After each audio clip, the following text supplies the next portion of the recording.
Ele apurou que o presidente Lula se reuniu com o dono do Banco Master, Daniel Vorcaro, em um encontro fora da agenda. Foi lá em dezembro de 2024. Mensagens obtidas pela Polícia Federal no celular de Daniel Vorcaro, do Banco Master, mostram que ele classificou como ótimo o encontro que teve em 4 de dezembro de 2024 com o presidente Luiz Inácio Lula da Silva, do PT, e integrantes do governo no Palácio do Planalto. Em conversa com a então namorada Marta Graeff, Vorcaro relatou que a reunião havia acabado e que foi muito forte, destacando que Lula teria chamado o futuro presidente do Banco Central, Gabriel Galípolo, e 3 ministros. Primeiro, eu já recebi nesse mandato meu Itaú, o Bradesco, o Santander, o BG Pactual, todos os bancos eu já recebi. E quando não tinha uma agenda marcada comigo, quando o Guido veio com o André Vorcaro a Brasília e pediu se eu puder atender, ele veio conversar comigo, eu chamei o Galípolo. Acho que chamei o Rui Costa, que é da Bahia, que conhecia ele. E ele então me contou da perseguição que ele estava sofrendo, uma perseguição, que tinha gente interessada em derrubar ele, que não sei das contas e tal. O que é que eu disse para ele? Não haverá posição política pró ou contra o Banco Master. O que haverá será uma investigação técnica feita pelo Banco Central. Foi essa a conversa, tá? Você fique tranquilo que a política não entrará na investigação do seu banco. O que vai entrar é a competência técnica do Banco Central para saber se está errado, se você quebrou, se não quebrou, se tem dinheiro lavado ou não tem. Lula, Ciro Nogueira, Alexandre de Moraes, todos eles na quebra de sigilo de Daniel Vorcaro, acabando assim com a narrativa de todos, de que eles não têm nada a ver, de que eles não têm relação. Tem relação sim, inclusive Alexandre de Moraes, segundo as mensagens de Daniel Vorcaro, era muito próximo, já passou inclusive ocasiões, né, de férias junto com o Alexandre de Moraes. A gente vai falar sobre tudo isso aqui logo depois que você se inscrever no canal, clicar no sininho para receber as notificações, deixar o seu like e compartilhar esse vídeo ao máximo, porque isso precisa ter o máximo de repercussão. Primeiro, as mensagens mostram que Daniel Vorcaro constantemente esteve, pelo menos em 4 ocasiões, com o ministro Alexandre de Moraes e uma numa ocasião bem relaxada em Campos do Jordão, e que o Daniel Vorcaro, inclusive, mostra uma casa e diz que o Alexandre ficou deslumbrado, achou a casa maravilhosa. Então, primeiro ponto, a narrativa do ministro Alexandre de Moraes de que não tinha nada a ver, era um contrato da mulher, que ele não tinha relação e tal. Mentira, tinha relação direta sim. O contrato da mulher do Alexandre de Moraes era o pagamento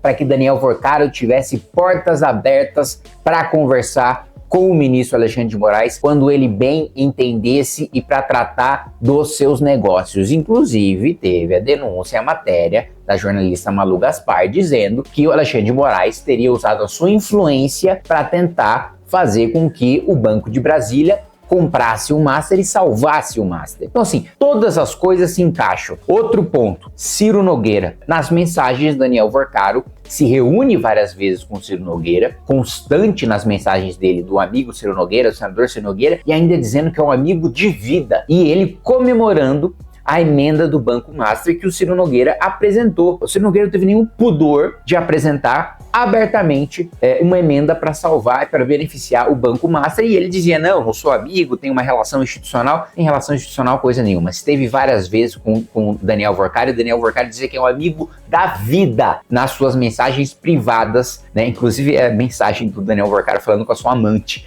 dizendo que o Ciro Nogueira é um amigo de vida e que ela deveria conhecer. O UOL obteve essas mensagens que mostram que Daniel Vorcaro comemorou o resultado da reunião que ele teve com o presidente Lula no Palácio do Planalto no dia 4 de dezembro de 2024. Tá aqui, ó.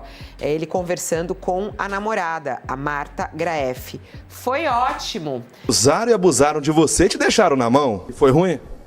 Foi ótimo. Tá aqui, dizer assim, ó.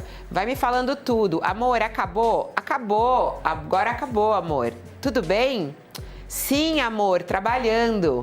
Como foi? Yes! Foi ótimo, ele diz. E aí ela diz, yes! Tô louca pra saber de tudo.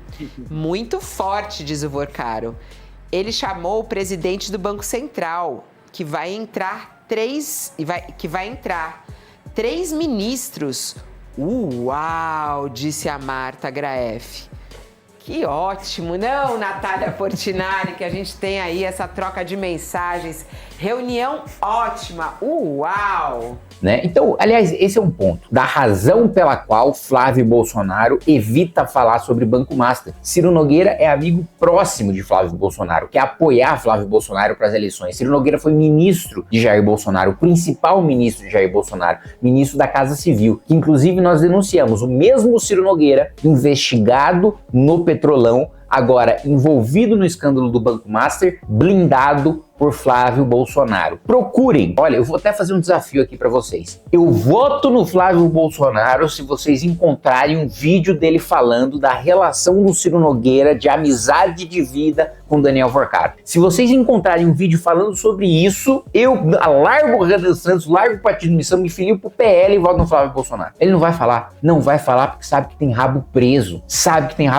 Tanto Ciro Nogueira como Flávio Bolsonaro tem rabo preso. Não podem enfrentar o sistema porque fazem parte dele, porque ambos estão diretamente ligados a ministros do Supremo. Então assim, o Flávio não vai falar sobre isso. Por isso a família Bolsonaro está tão calada sobre o escândalo do Banco Master, porque atinge diretamente os seus aliados, atinge diretamente o André Valadão da Lagoinha, né, apoiador ávido, aberto de Jair Bolsonaro. E mais um ponto fundamental é de que tem a ligação com o governo Lula, teve a reunião secreta no Palácio do Planalto, que o Daniel Vorcaro admite que foi o presidente do Banco Central, que era uma informação que a gente não tinha até então, a proximidade com o senador Ciro Nogueira, né? Então, tudo assim, 3 elementos principais até agora do que, né, eu já posso falar porque já vazaram para a imprensa, então não tô nem falando, e eu posso falar que é verdade porque eu tive acesso à quebra, né? Participação central, núcleo político, Ciro Nogueira. Participação central, Supremo Tribunal Federal, Alexandre de Moraes. Participação central também de articulação política com Rui Costa e o próprio presidente Lula. Eu já adianto para vocês, os requerimentos de convocação que eu já apresentei com base nisso, os requerimentos de quebra de sigilo que eu já apresentei com base nisso, eu vou colocar 2 coisas para vocês. Já apresentei requerimento para convocar o Alexandre de Moraes para prestar esclarecimentos na CPMI do INSS. O senador Ciro Nogueira para prestar esclarecimentos na CPMI do INSS. Todo mundo envolvido com base nessa quebra que a gente teve acesso, nós vamos convocar e vão ter que prestar ali olho a olho comigo, frente a frente comigo, os seus depoimentos.